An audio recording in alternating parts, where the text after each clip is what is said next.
তাদের যেমন অস্ত্রের বল আছে, তেমন তাদের রিজার্ভে অনেক কিছু আছে যেটা ফুরাইবে না।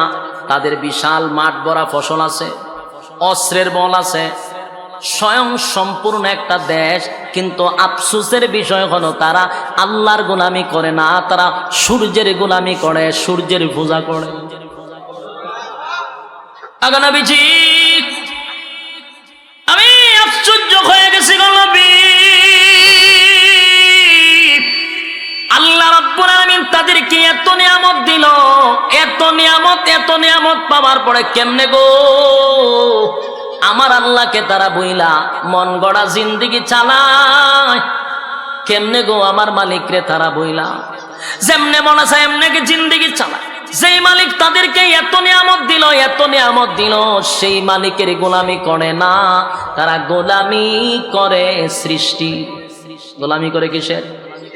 স্রষ্টার গোলামি বাদ দিয়ে সৃষ্টির গোলামি করে। আমার নবীজি এটা দেখে আমি আশ্চর্য হয়ে গেলাম, আমি আর বরদাস্ত করতে পারলাম না। তাই আমি আপনার কাছে তত্ত্বগুলা নিয়ে আসছি। এরপরে সুলাইমান নবীর কাছে হুদহুদের বক্তব্য শেষ নয়। হুদহুদ বলেন, ওয়াজাদতুহা ওয়া কওমাহা ইয়াসজুদুনা লিশ-শামসি মিন দুনিল্লাহি ওয়া যায়্যানা লাহুমুশ শাইতানু আ'মালাহুম ফাসাদ্দাহুম আনিস সাবিলি ফাহুম লা ইয়াহতাদুন। নবীজি, তারা সূর্যের পূজা করে, মূর্তির পূজা করে, তারা আপনার রবকে মানে না। তাই আমি আপনার কাছে তত্ত্বটা নিয়ে আসলাম।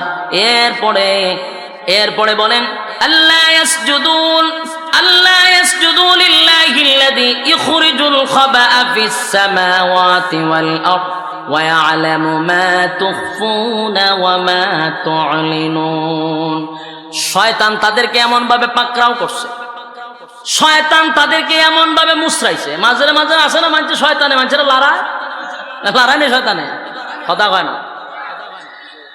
হুদহুদ বলেন, পয়গম্বর, আল্লাহর সেজদা না করে তারা সূর্যের সেজদা করে। বলুন তো সেজদা কার জন্য? কথা হয় না। সেজদা হবে আল্লাহর জন্য। আল্লাহ ছাড়া কোথাও মাথা টেকানো যাবে? কথা বল না দিক। আল্লাহ ছাড়া মাথা টেকানো, আ জায়গায় বে জায়গায় মাথা টেকানো যাবে না। একমাত্র কার জন্য? এই কপাল শুধু আল্লাহর জন্য। এ মাতব্বরের বায়ান, এ দিলের কান লাগায় শুন, রব্বি কারীম বলে বাংলা শুন, আমি আল্লাহ আসমান বানাইছি মাত্র 6 দিনে, জমিন বানাইছি, আসমান বানাইছি, সূর্য চন্দ্র গ্রহ নক্ষত্র পাহাড় পর্বত সাগর নদী নালা খাল বিল কীট পতঙ্গ যা দেখি না সব কমপ্লিট করতে অনলি মাত্র আমার লাগছে 6 দিন। সুবহানাল্লাহ। রাস্তে কয় দিন লাগছে? 6 দিন লাগছে গো।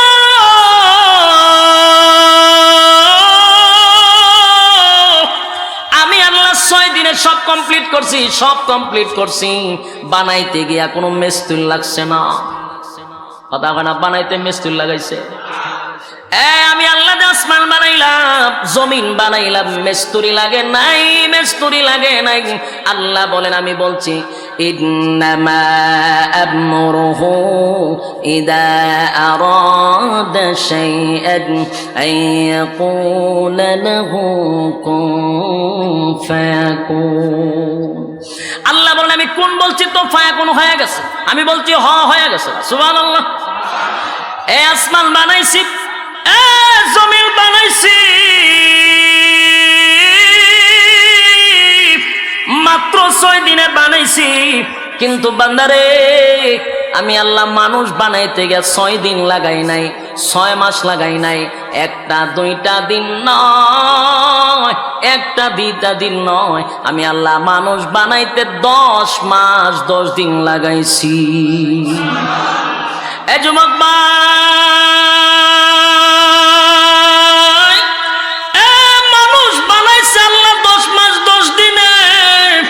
রব্বি কারীম বলেন, এরপরেও বিনা মিস্ত্রি বানাই নাই, তোর গলার থেকে নিয়ে পা পর্যন্ত আমি আল্লাহ মিস্ত্রি দিয়া বানাইছি। সুবহানাল্লাহ। বাড়ি দিয়া ফেরেশতা দিয়া তোর গলার থেকে পা পর্যন্ত বানাইছি। যখন কমপ্লিট হয়েছে আমি আল্লাহ বলছি আমার বান্দার মাথা তোরা বানাবি না। আমার বান্দার মাথা বানানোর সময় আমি আল্লাহর কুদরতে হাত লাগাইছি। একটা জবান বন্ধ রাখবেন না, আল্লাহু আকবার। আরো জোরে বলেন আল্লাহু আকবার। আল্লাহ বলেন মানুষের বডি বানাইছি ফেরেশতা দিয়া, কিন্তু বান্দারে তোর মাথাটা বানাইছি আমি আল্লাহর কুদরতে হাত দিয়া। সুতরাং এই মাথা হবে আমি আল্লাহর জন্য, আর কারো জন্য মাথা নয়। কোনো জড়ার কাছে মাথা নত করা যাবে না, কোনো ল্যাংটার কাছে মাথা নত করা যাবে না, কোনো মাজারে বাজারে কোনো কীর্তনে মাথা নত করা যাবে না। মাথা নত করব কার কাছে? যুবক ভাইরা আমার, আজকের থেকে নয় মৃত্যুর আগ পর্যন্ত খেয়াল করবেন কোনোভাবেই যেন মাথা কারো কাছে নত না হয়। মাথাটার মধ্যে আমার মালিক হাত লাগাইছে। আল্লাহ বলে এত মহব্বত আর এত ভালোবাসা আমি তোদেরকে বানাইছি, সাবধান বান্দা, সব বরদাস্ত করতে পারি। মাথা যদি কারো কাছে নত করস আমি আল্লাহ বরদাস্ত করতে পারি না। যুবক ভাই, গুনাহ করলে রব্বে কারিমের কাছে তওবা করলে মাফ করে গো। কেউ যদি গুনাহ করতে করতে পাহাড় পরিমাণ করে, রব্বে কারিম তার এই গুনার কারণে যদি সে তওবা করে চোখের পানি ফালায়, আল্লাহ বলেন চোখের পানি গড়াইয়া গড়াইয়া নাক পর্যন্ত আসার আগেই ঘোষণা দিয়া দিছি বান্দা তোরে মাফ করে দিছি। কিন্তু সাবধান, শিরিক নামক গুনাহ করলে আমি আল্লাহ কিন্তু মাফ করব না, মাফ করব না, মাফ করব না। শিরিক মানে হলো আজাগায় বেজাগায় মাথা টেকানো, কথা হয় না? সব বরদাস্ত করা যায়, কিন্তু শিরিক কথা হয় না। আপনার বউরে আপনি খুব মহব্বত করে, যখন যেটা চায় সব দেন, কিন্তু যদি কয় আজকে আমার বন্ধুর সাথে এক জায়গায় আমি যাবো, দিবেননি সুযোগ? কথা হয় না? আল্লাহ কয় সব বরদাস্ত করতে পারি, যদি আমার জায়গা অন্য কাউকে তুই সাজদা দেস আমি আল্লাহ এটা বরদাস্ত করতে পারি না। ওই রানী বিলকিস তার পুরা গোত্রের মানুষ লইয়া ওই আজাগায় বেজাগায় সাজদা দেয়। এবার এই তত্ত্ব দিল কে? হুদহুদ এই তত্ত্ব দিছে। হুদহুদ হয়ে ঘটনা দেখছে। কি ঘটনা ঘটতেছে আপনার কইতে না, কিন্তু সেজদার আয়াত আছে, এমন একটা হইরালাইছি বলে আল্লাহ মাফ করুক। সেজদার আয়াত আছে, ইডিয়ার বললাম না আপনাদের সামনে। সেজদার আয়াত পড়লে এবারে আপনারা সব গুনাহ আমার মাথা লইতে হইব। সেজদা তো আপনারা দিতেন না, এখানে সেজদার আয়াত আছে, ইডিয়ার বললাম না। এবার আসুন, قال سننظر أصدقت أم كنت من الكاذبين। সুলাইমান নবী আবার কয় রে হুদহুদ, বক্তব্য বহুত শুনছি তোর, অহন তুই তো বক্তব্য আমার কাছে দিছস, এটা তো তুই বাঁচার লাগিও কইতে পারস, তুই ফিরার থেকে বাঁচার লাগে এই ঘটনা বানাই তো পারস। আমার কথা বুঝতেছেন নি? মনে করুন এখন আপনাদের মাতুব্বর থানার দায়িত্বে আছেন আমাদের আতিক চেয়ারম্যান সাহেব, উনি একজন লোকরে পাঠাইছেন এক জায়গা, তখন হে কাজই করছে না, ওনার কাছে আইয়া আর এক গল্প শুনাই দিছে। উনি তো কইব যে তুই যে ঘটনাগুলি কইতাছস এটা তো আমার থেকে বাঁচার লাগেও কইতে পারস, এটা কতটুকু সত্য আমার তো একটা যাচাই বাছাই করার দরকার আছে, কথা কই না? যাচাই করার দরকার আছে নি? সুলাইমান নবী খারাপ বক্তব্য পরে শুনো, তুই যে কতটুকু সত্যবাদী এটা আমার একটু যাচাই করা দরকার।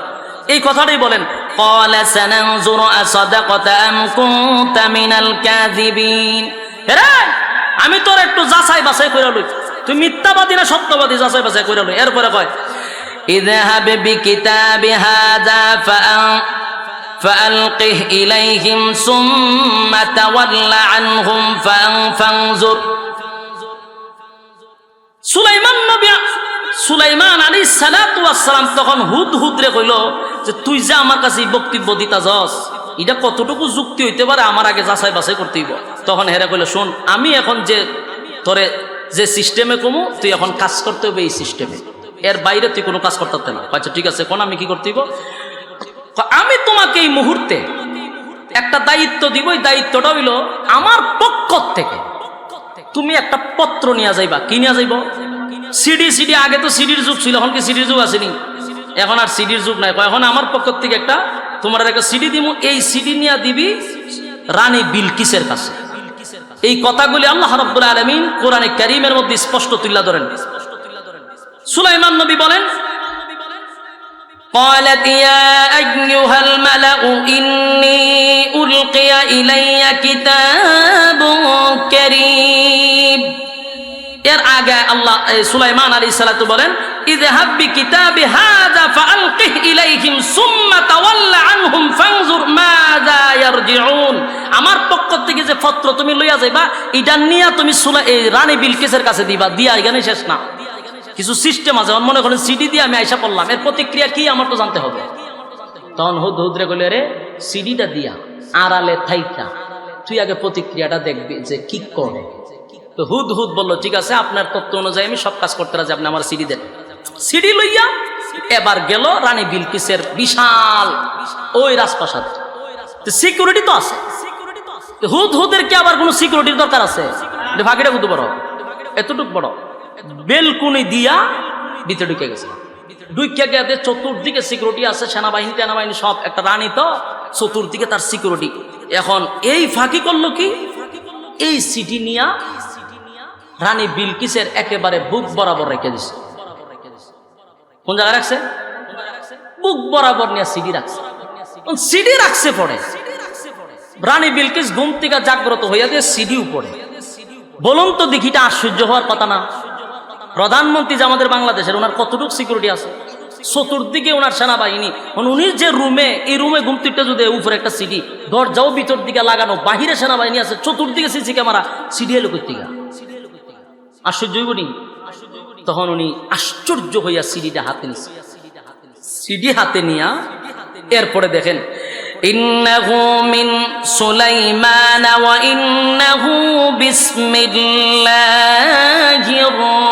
রহমানির রহিম। সিডির শুরুতেই বিসমিল্লাহ দিয়া সিডি খুইলা দেয়, বিসমিল্লাহ পরম করুণাময় আল্লাহর নামে শুরু করতেছি। এবং এটা পড়ার পরে রানী বিলকিস চিন্তা করলো, সর্বনাশ, এটা কোনো সাধারণ কোনো সিটি না, এই সিটি সাধারণ সিটি, এটা এক বিশাল রহস্যময় এক সিটি। সাথে সাথে সিটি লইয়া পার্লামেন্টে ঢুকছে। পার্লামেন্টে গিয়া মন্ত্রী সবাই না মিটিং এ বসে। মিটিং এ বসে, তোমার সাথে আমার কিছু জরুরি বৈঠক আছে। কি জরুরি বৈঠক? বলে, আমার কাছে একটা চিঠি আছে, সাধারণ কোনো চিঠি না। হইল, এই চিঠির মধ্যে আমাকে বলছে আমি যেন আল্লাহকে ভয় করি, আর সিটি পাওয়ার পরে যেন আমি তেরামি না করি, আমি যেন সুজা এই সিটি পাওয়ার পরে সুলাইমান নবীর কাছে চইলা যায়। এখন তোমরা কি কও? তো মন্ত্রিসভা নিয়ে যখন বইছে, প্রধানমন্ত্রী যখন মন্ত্রিসভা নিয়ে একটা পরামর্শ করে না, সবার তো একটা মত থাকতে পারে। তো কিছু আছে দেখবেন তেল মারে, তেল মারা বুঝিনি? আমরা চিন্তা করি না কি আর সিডি মিডি, আমরার কি অস্ত্রের কম আসেনি, আমরার কি বাহিনী কম আসেনি, খালি অর্ডারটা দিয়া দেখেন খুবা শামসুর মতো খুবাম এরকম ফার্ম দেবেন না আসেনি? হ্যাঁ, আমরা দেশও আছে। কিন্তু যারা মন্ত্রী, যারা দেশ চালায়, এরার মাথা তার সবার মাথা না। আমরার প্রধানমন্ত্রীর মাথা কি সবার মতো? তাহলে কি 15 বছর থাকতা লইলে কথা হয় না? মাথা আছে, এটা স্বীকার করতে পারবো, মাথা আছে। রানী বিলকিসের মাথা আসিল নি? হেরা যদি মন্ত্রী সবার কথা না সিদ্ধান্ত নিত, তাহলে তো অবস্থা শেষ। রে লাফাইস না, তোরা লিয়া বইছে একটা বালা পরামর্শ লেগে। তোরা তো তুই অস্ত্রের বল দেখাইছস, তোরা সেনাবাহিনীর বল দেখাস, যেই বেচারা সিডি বাড়ে যে এবার কি ক্ষমতা কম, এতগুলো বডিগার্ড, এতগুলো সিকিউরিটি, এরপর আমার ভিতরে সিডি আইলো কেমনে? কথা হয় না? সিডি আইলো কেমনে? তোরা কি এর যুদ্ধ দেখাস? অস্ত্রে বেড়াগিরি কমায় দেখ। হন দেখেন, রানী বিলকিসের আগেই কইছি, বাপ ছিল মানুষ। বলুন, বাপ কি? মা হইল জিন্নাত। তাহলে কি পরিমাণ মাথা? মাথা সারা দেশ চালানো যায় না। এই আমরা আরেক চেয়ারম্যান আইছে, চেয়ার দেন মিজান চেয়ারম্যান সাহেব বসেন। 2 বাজে 2 চেয়ারম্যান কেমনে কথা কইতা? একটু বয়স তো আছে। সম্মানিত শুধু এখন রানী বিলকিস কয়, হন ক্ষমতা দেখাইস না, যেই বেচারা সিডি বাড়া লইয়া তো গুলা সিকিউরিটির মাঝখান দিয়া, হ্যাঁ বেড়া কম না। আবার ছিল জিন্নাত, ছিল তার মা, মানুষ ছিল তার বাপ, তার বাবা ছিল বাদশা। বলুন, বাবা কি ছিল? বাদশা। যারা দেশের হয় এরা নলেজ তাকে মারাত্মক, আল্লাহ প্রদত্ত নলেজ। এটা আপনি আমার মতো সলিমুদ্দির মতো নলেজ থাকে না, এটা আল্লাহ প্রদত্ত দিয়া দেয়। তো বাদশার মেয়ে কথা কই না দি, আমরা প্রধানমন্ত্রীর বাপ কি আছিল, দেশের প্রেসিডেন্ট, ওই বেটার মাইয়া নলেজ আছে না নাই?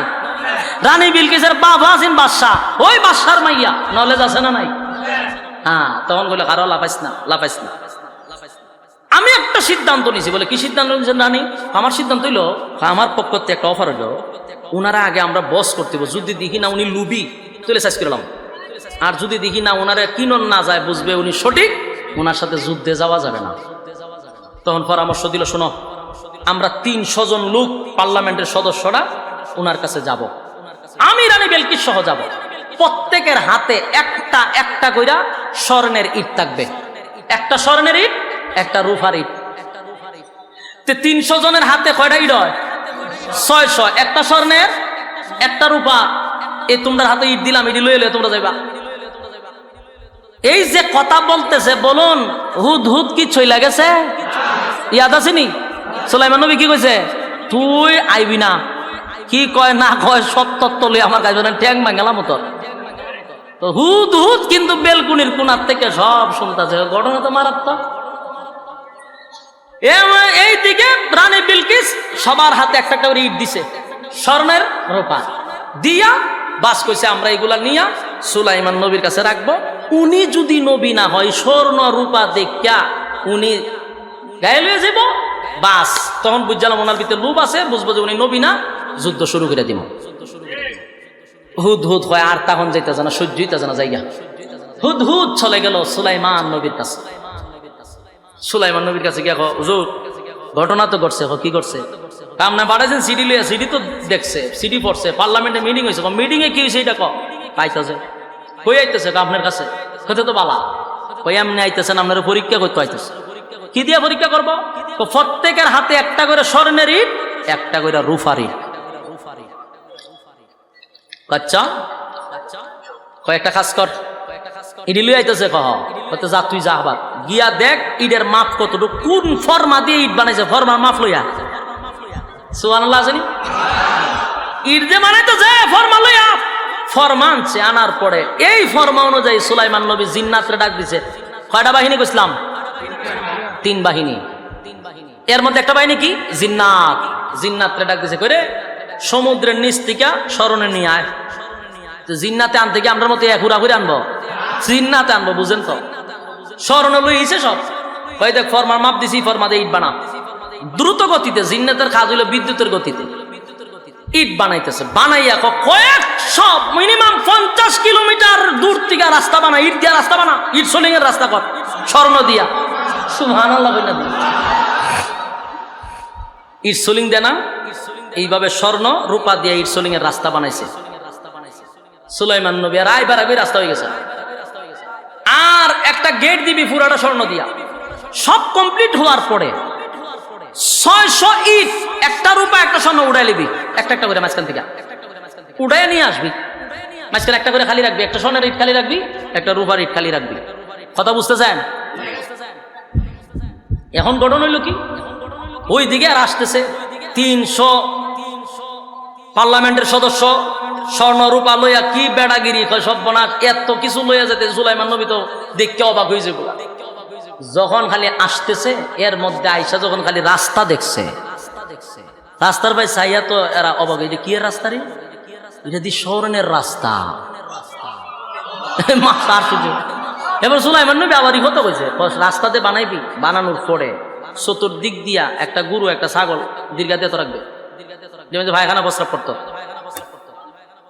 কোনো সময় রাস্তার মধ্যে গরু বাইন্দা তো না, এটি ভাইখানা প্রস্রাব করেনি, ওই বাইন্দা তো রাখবে, এটি ভাইখানা প্রস্রাব করুক, সাইডে বাইন্দা তো রাখবে, গরু ছাগল বাইন্দা তো রাখছে। এই 300 মন্ত্রী পার্লামেন্টের সদস্য ঢুকতেছে রানী বিলকিস লইয়া। এরা কয় কি তারে, ইডের ভাই একবার চা, ইডের ভাই একবার চা, মায়ের নিচে একবার চা, আমরা লইয়া গেছিলাম। এর মধ্যে কিছুক্ষণ যাওয়ার পরই একজনে কয় দাঁড়া, তোরা যে যাইতেছ, আমরা যে যাইতেছি সুলাইমান নবীর কাছে, বেড়াগিরি দেখাইছিলাম যে আমরা স্বর্ণ লইয়া যাইতেছি, স্বর্ণের ইট লইয়া যাইতেছি, কি বেড়াগিরি দেখাই পারিছিলাম। একটা জিনিস কি কেউ খেয়াল করছো? বলে কি? বলে মাঝখানে একটা করে ইট নাই, এই দেখ একটা রূপার ইট নাই, একটা স্বর্ণের ইট নাই। এখন ইট ফালাইয়া দেহে সেম সাইজ কইরে ইট দিয়ে লইয়া যাইতাম। রাস্তা তো বানাইলো স্বর্ণের ইট দিয়া, এই ইট লইয়া যদি আমরা এখানে যাই মাঝখান একটা করে ইট নাই, আমরা তো সুর সাজ্জা যাবো।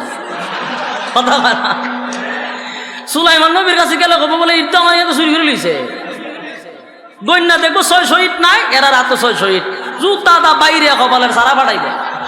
মান সম্মান আর আড়াইস না, মান সম্মান এবার তো আর যে বেজ্জতি হয়েছে তো বাকর। আমরা ইসলাম ইট লইয়া বেটা গেছে, বেটা ইটা ইট দিয়া রাস্তাঘাটে ফালাই তোরা কুত্তা বিলে মুত্তা দেয়, দাম হইতে নাই তা স্বর্ণের মধ্যে। সব বনাশ করে লেছে, কি করতো তাড়াতাড়ি ইট যে নিছি নিতে জাগাতে একটা একটা করে আভরণ খাজো লেগে গেছে, যত এমপি মন্ত্রী আছে সব করে খাজো লাগাইছে। মাঝে মাঝে না খাজো লাগে, এভাবে খাজো লাগাই একটা একটা ইট ফালাইতেছে, কাজও করতে করতে গেটের সামনে গেছে সব বনাশটা পুরাটা স্বর্ণের হীরামণি মুক্তা দিয়ে গেট সাজাইছে। এর ভিতরে সুলাইমান নবী কাছে খবর আসছে যে আপনার খুব কাছাকাছি তারা চলে আসছে। সুলাইমান নবী আবার কইল করে আমার একটা কাজ করে দিতে হবে, কে পারবা রানী বিলকিসের সিংহাসনটা সবচেয়ে দ্রুত গতিতে কে আনতে পারবে? এর মধ্যে একজন জিন্নাত তুইটা বলতেছে, হুজুর আপনি যদি আমার অনুমতি দেন, আপনি বসার থেকে উঠতে দাঁড়াইতে যতক্ষণ সময় লাগবো, আমি রানী বিলকিসের পুরা সিংহাসনটা আপনার কাছে এতটুকু সময়ের ভিতরে নিয়ে আসবো। সুবহানাল্লাহ। বলুন সিংহাসন কত হাত লম্বা? 40 হাত, ফাঁস 30 হাত, উঁচা 15 হাত, সবটাই হীরামণি মুক্তা দিয়া সাজানো। এত বড় সিংহাসন আসবে কত কিলোমিটার থেকে জানেন? কিতাবে লেখছে প্রায় 2 মাসের রাস্তা। সুবহানাল্লাহ। বাড়ি গিয়ে বলে কেমন হয়? কয় মাসের রাস্তা? 2 মাসের রাস্তা। এত দূরত্ব, এত দূর থেকে সিংহাসনটা বসার থেকে ওইটা দাঁড়াইতে যতক্ষণ সময় লাগবে, এতটুক সময়ের ভিতরে সিংহাসন নিয়ে আসবে। এর মধ্যে সুলাইমান নবী না, এটা বেশি দেরি হয়ে যায়, এত দেরি হলইব, এটা বেশি দেরি গেছে না, এত দেরি হলে চলবে না, আমার খুব তাড়াতাড়ি দরকার। সুলাইমান আলাইহিস সালাতু ওয়াস সালামকে আমার আল্লাহ এত বড় বাদশাহী দিছে, এত বড় বাদশাহী, কিয়ামত পর্যন্ত সুলাইমান নবীর মতো এমন বাদশাহ দুনিয়ার জমিন আল্লাহ পাঠাবে না। এত বড় রাজত্ব আর সুলাইমান নবীর মতো কাউরে দিবে না। এই সুলাইমান নবীর আল্লাহ এত নিয়ামত দিয়েছে, কিন্তু ভিতরে অহংকার ছিল না, গরিমা ছিল না। কিন্তু সুলাইমান নবী বললেন, জিন্নাতের বক্তব্য শুননা বললেন, এরে তোদের বক্তব্য হলো বসার থেকে ওইটা দাঁড়াইতে যে সময় লাগবে, এই সময়ের ভিতরে বিলকিসের সিংহাসন আমার কাছে নিয়ে আসবি। মেনে নিলাম। এর মধ্যে একজন জিন্নাতের মধ্যে একজন আলেম, উনি বললেন, হুজুর আমি আমানতের সাথে আপনার চোখের পলক পড়তে যতটুকু সময় লাগবে এর আগেই সিংহাসন নিয়ে আসব। এই একটা জবান বন্ধ রাখবেন না, বলুন আল্লাহু আকবার।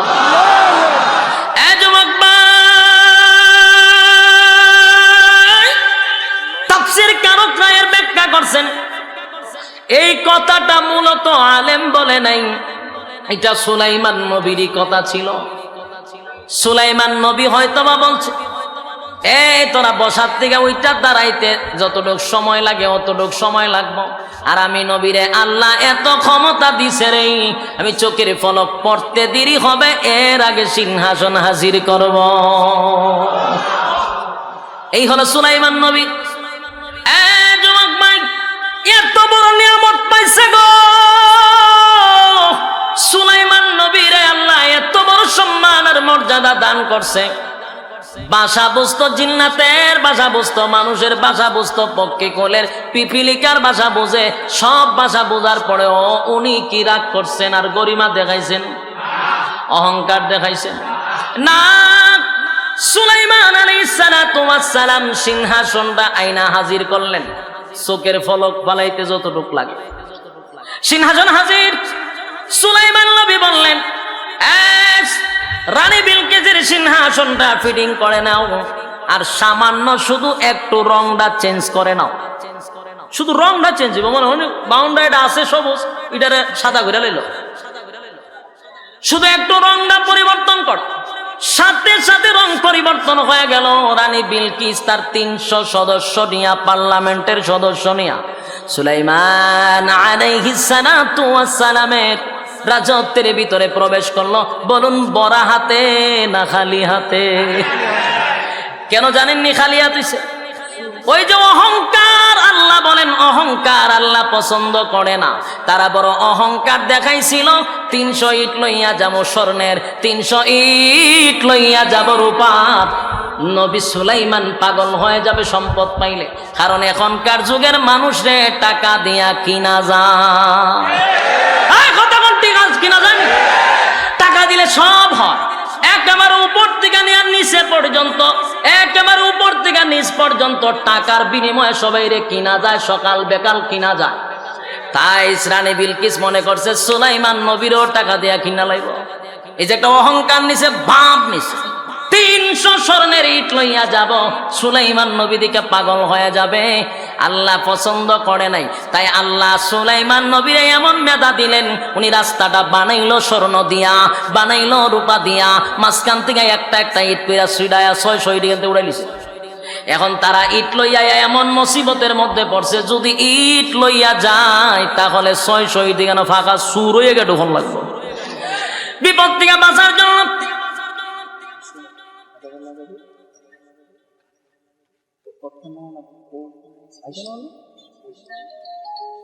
সুলাইমান আলাইহিস সালাম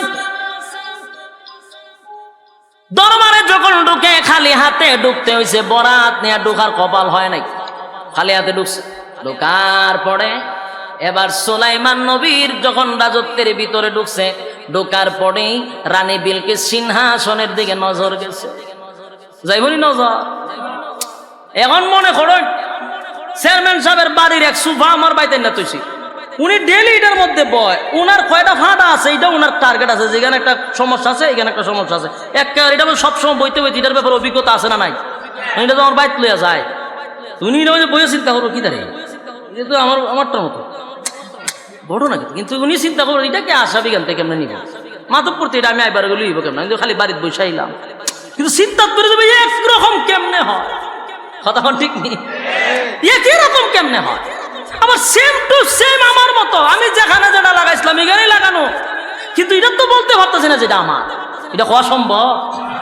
আমার বাড়ির যদি উনি কে বলে এটা তো সুবাটা আমার লাগে, উনি শরম পাইবনি, কথা হয় না, কিন্তু উনার বৃত্তে বাইরে বলতে বাসার তো এটা তুই বই আসলাম, এটা আইলো কেমনে কেন? সুলাইমান নবীর রাজ্যের ভিতরে ঢুকিয়া এই রানী বিলকিসের ভিতরে মুসরা মুসরি শুরু খতন করে আলে খালি সিংহাসনের পয়সা। ঘটনা কি তার? ঘটনা কি তা?